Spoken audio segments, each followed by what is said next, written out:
Good evening students.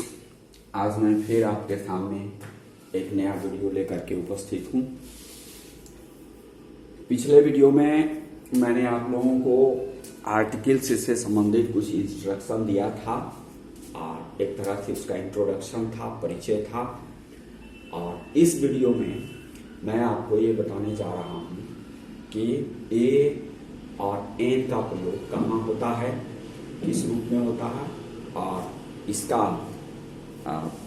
Position क्या है। मतलब वाक्य के अंदर में ए और एन और दी यानी कि आर्टिकल का क्या पोजीशन है, इसके बारे में मैं आज आपसे चर्चा करना चाह रहा हूँ। तो पिछले वीडियो में मैंने आप लोगों को ये बताया था कि काउंटेबल नाउन और अनकाउंटेबल नाउन। काउंटेबल नाउन के पहले जो सिंगुलर काउंटेबल नाउन है उसके पहले ए और एन का प्रयोग होता है। आज के इस वीडियो में मैं आपको ये बताने जा रहा हूं कि ए का प्रयोग कहाँ होता है और एन का प्रयोग कहाँ होता है। तो चलिए लेट अस स्टार्ट, इसको हम लोग शुरू करते हैं। जैसा कि आप देख रहे हैं कि ए का प्रयोग वैसे सिंगुलर काउंटेबल नाउन के पहले किया जाता है जो कॉन्सोनेंट साउंड यानी कि व्यंजन ध्वनि से शुरू होता है। अब यहां पर देखना यह है कि कॉन्सोनेंट साउंड और व्यंजन ध्वनि, आपको ये ध्यान रखना होगा कि कोई भी वर्ड, कोई भी काउंटेबल सिंगुलर नाउन किसी वर्ड से लिखा जाए, किसी लेटर से लिखा जाए, परंतु उसका जो साउंड है उस पर ध्यान रखना है कि उसका साउंड क्या आता है, कैसा साउंड आता है। मतलब कॉन्सोनेंट साउंड आता है या वोवेल साउंड आता है। कहता है कि ये अगर यदि कॉन्सोनेंट साउंड से शुरू होता है कोई सिंगुलर और काउंटेबल नाउन, ध्यान रखने की जरूरत है, सिंगुलर और काउंटेबल नाउन होना चाहिए, तब उसके पहले ए का प्रयोग होता है। अब देखिए एक कुछ एग्जाम्पल है। यह एक किताब है, दिस इज ए बुक। वह एक बिल्ली है, दैट इज ए कैट। मैं एक विद्यार्थी हूं, आई एम ए स्टूडेंट। अब यहां पर जो अंडरलाइन वर्ड है, जैसे बुक है, कैट है, स्टूडेंट है, अगर यदि इसके स्टार्टिंग लेटर के साउंड पर ध्यान दिया जाए तो इसमें यह देखने को मिलता है कि बी से शुरू हुआ, बुक यानी कि बी बॉ से शुरू हुआ, कैट क से शुरू होता है और स्टूडेंट एस यानी सौ से शुरू होता है।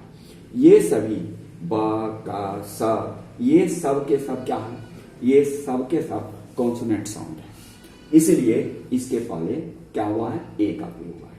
परंतु एक और एग्जाम्पल है, इसको हम लोग देखें। यह एक विश्वविद्यालय है, दिस इज ए यूनिवर्सिटी। अब यहां पर ध्यान देने की जरूरत है कि यूनिवर्सिटी का स्टार्टिंग यू से होता है और आपने अल्फाबेट के क्रम में आपने ये देखा है क्या कि यू जो है वो वॉवेल साउंड है, वॉवेल लेटर है, यानी कि वॉवेल से स्टार्ट होता है ये।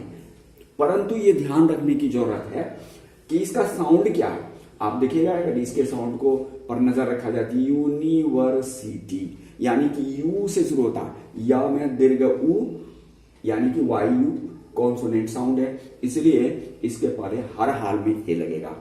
तो यहां पर यह स्पष्ट हो रहा है कि चाहे वह किसी भी लेटर से शुरू हुआ हो, वॉवेल लेटर से शुरू हुआ है तो, कॉन्सोनेंट लेटर से शुरू हुआ है तो, लेकिन अगर साउंड उसका कॉन्सोनेंट है तो उसके पहले ए का प्रयोग होगा। क्लियर है।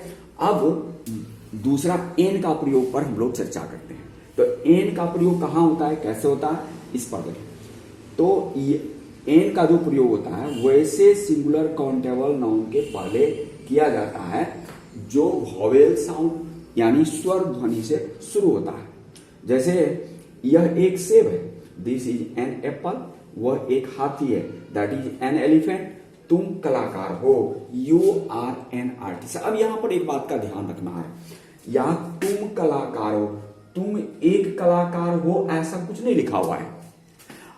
ऐसा नहीं भी लिखा हुआ हो फिर भी जब आप इंग्लिश बनाते हो तो इसमें आपको आर्टिकल का प्रयोग हर हाल में करना होगा, तभी वह सेंटेंस सही होगा। अदरवाइज वो सेंटेंस गलत होगा।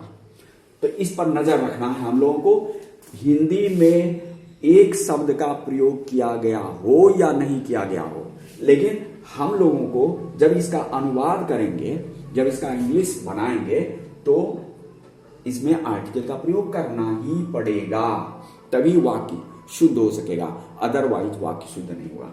अब यहां देखिए, तुम कलाकार हो, यू आर एन आर्टिस्ट। अब उसी तरह का एक सेंटेंस यहां भी है, यह एक ईमानदार आदमी है। क्या देख रहे हैं, यह एक ईमानदार आदमी है, this is an honest man. आप कहिए कि एच तो कॉन्सोनेंट है, लेटर कॉन्सोनेंट है, बट पहले भी मैंने कहा था कि लेटर चाहे वह कॉन्सोनेंट से स्टार्ट हो या वोवेल से स्टार्ट हो, परंतु उसके साउंड पर ध्यान रखना है। अगर यदि इसका साउंड वोवेल है तो इसके पहले एन लगेगा। जैसे देखिए, यह एक ईमानदार आदमी है, this is an honest man, HONEST। इसको हम लोग ह शब्द का उच्चारण नहीं करेंगे, हॉनेस्ट का उच्चारण कभी नहीं होगा। क्या होगा, ऑनेस्ट का उच्चारण होगा। ऑनेस्ट यानी कि ओ जो वोवेल है, वोवेल साउंड है, आवाज भी वोवेल के जैसा है, ओ के जैसा साउंड आ रहा है, तो इसलिए हम लोग क्या करेंगे, यहाँ एन का प्रयोग किया गया है। और हम लोगों को भी ऐसे जितने भी वर्ड्स हैं जो लिखा हुआ कॉन्सोनेंट से हो, परंतु उसका साउंड यदि वोवेल होता है तो उसके पहले एन का प्रयोग लगेगा। अब आइए इसी को देखिए, उपर्युक्त उदाहरण में इसी को क्लियर किया गया है। उपर्युक्त उदाहरण में अंडरलाइंड वर्ड्स देखिए, अंडरलाइंड वर्ड्स एप्पल है, एलिफेंट है, आर्टिस्ट है, तो इसमें तो कोई शंका नहीं है कि ये सब वोवेल साउंड, चूंकि वोवेल से लिखा भी गया है, लिखा भी हुआ है और वोवेल साउंड भी है। जैसे देखिए एप्पल, तो ए साउंड भी है और ए रिटर्न में भी वोवेल है। एलिफेंट ई वोवेल है, चूंकि आप लोग पढ़ चुके हैं क्या कि वोवेल 5 होते हैं, कौन कौन, ए, ई, आई, ओ और यू। तो ये इन्हीं 5 वोवेल में से ये इसका स्टार्टिंग भी है और इसकी आवाज भी उसी तरह से है, इसलिए वोवेल के तरह से है, इसलिए इसके पहले एन का प्रयोग हुआ है। अब इस सेंटेंस में जो ऑनेस्ट मैन है, इसको देखिए, स्टार्टिंग इसका क्या है, कॉन्सोनेंट लेटर से, लेकिन अगर इसके साउंड पर ध्यान रखा जाएगा तो इसका साउंड क्या है, वोवेल साउंड है, इसीलिए इसके पहले भी एन का प्रयोग हुआ। तो इस प्रकार हम लोगों ने देखा कि कहाँ ए का प्रयोग होता है और कहाँ एन का प्रयोग होता है। अब हम लोगों को देखना होगा कि इसका पोजीशन क्या है, मतलब स्थान इसका क्या है। अब देखिए, भिन्न भिन्न वाक्य में भिन्न भिन्न स्थान होगा। इसको हम लोग स्ट्रक्चर से समझें। जैसे देखिए, subject plus am oblique is oblique are plus a oblique an plus noun.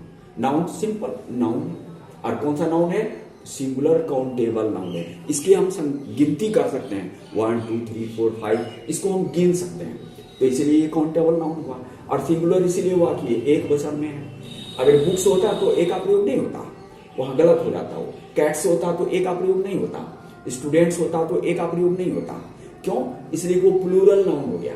जब भी होगा सिंगुलर काउंटेबल नाउन के पहले ए अथवा एन लगेगा। यहां भी देखिए, एप्पल्स होगा तो नहीं होगा, एलिफेंट्स होगा तो एन का प्रयोग नहीं होगा, आर्टिस्ट अगर होगा तो एन का प्रयोग नहीं होगा, क्योंकि वो प्लूरल हो जाएगा। अब चलते हैं हम लोग, सिंगुलर काउंटेबल नाउन हो गया। अब देखिए कि अगर यदि इसके साथ एडजेक्टिव रहे तो subject plus am oblique is plus oblique are plus a oblique an plus adjective plus noun, तब क्या होगा कि एडजेक्टिव के पहले हम आर्टिकल का प्रयोग करेंगे। जब किसी नाउन के साथ एडजेक्टिव रहेगा तो आर्टिकल का प्रयोग कहां होगा, एडजेक्टिव के पहले होगा, ना कि नाउन के पहले होगा। अगर नाउन के पहले होगा तो गलत हो जाएगा। अब जैसे एक एग्जांपल है, मान करके चलिए, this is a new book. अगर ऐसा होता तो ए कहां लगाते, बुक के पहले नहीं लगाते, न्यू के पहले लगाते, this is a new book, ऐसा होता। लेकिन यहां चूंकि एडजेक्टिव का प्रयोग नहीं है, सामान्य रूप से नाउन के पहले किया गया है, इसलिए नाउन के पहले ए का प्रयोग हुआ। अब आइए दूसरा, subject plus am oblique is oblique are plus a oblique an plus adverb plus adjective plus noun. अब क्या हो गया, आर्टिकल का स्थान पहले हो गया, किसके पहले, एडवर्ब के पहले। जैसे मान करके चलिए कि अगर यदि होगा यह एक बहुत नई किताब है, या फिर यह एक बहुत अच्छा स्टूडेंट है, तो बहुत अच्छा स्टूडेंट, वेरी गुड स्टूडेंट, तो वेरी के पहले ए लगेगा, या ऐसा नहीं कि वेरी और गुड के बीच में हम ए लगा देंगे और फिर स्टूडेंट लिखेंगे, तो वहां पर गलत हो जाएगा। इसलिए इस स्ट्रक्चर के माध्यम से हम लोगों को क्या करना है, इसके पोजीशन को समझना है कि आर्टिकल ए और एन का पोजीशन क्या है, कब और किस स्थिति में कहां इसका यूज होगा। तो आइए अब हम लोग क्या देख रहे हैं, इसके प्रैक्टिस की ओर बढ़ रहे हैं। प्रैक्टिस में आप देखिए, जैसे यह संतरा है, वह अभिनेत्री है, मुकेश एक लड़का है, लता एक अच्छी गायिका है। अब यहाँ एडजेक्टिव का प्रयोग हुआ है, तो इस पर ध्यान रखिएगा। लता एक बहुत अच्छी गायिका है, इस पर भी नजर रखिएगा, क्योंकि इसमें एडवर्ब का भी प्रयोग हुआ है। अब यहाँ पर कुछ वोकैबुलरी दिया गया है, जैसे ऑरेंज है, संतरा, एक्ट्रेस है जो अभिनेत्री, और सिंगर है तो गायक और गायिका दोनों होता है।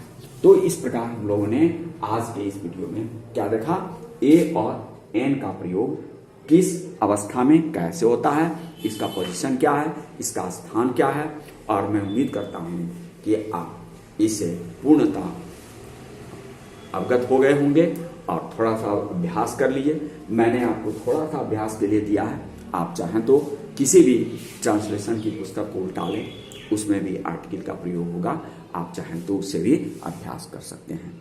तो इस प्रकार आज हम लोगों ने क्या देखा कि यूज ऑफ ए और एन का डिटेल्स देखा।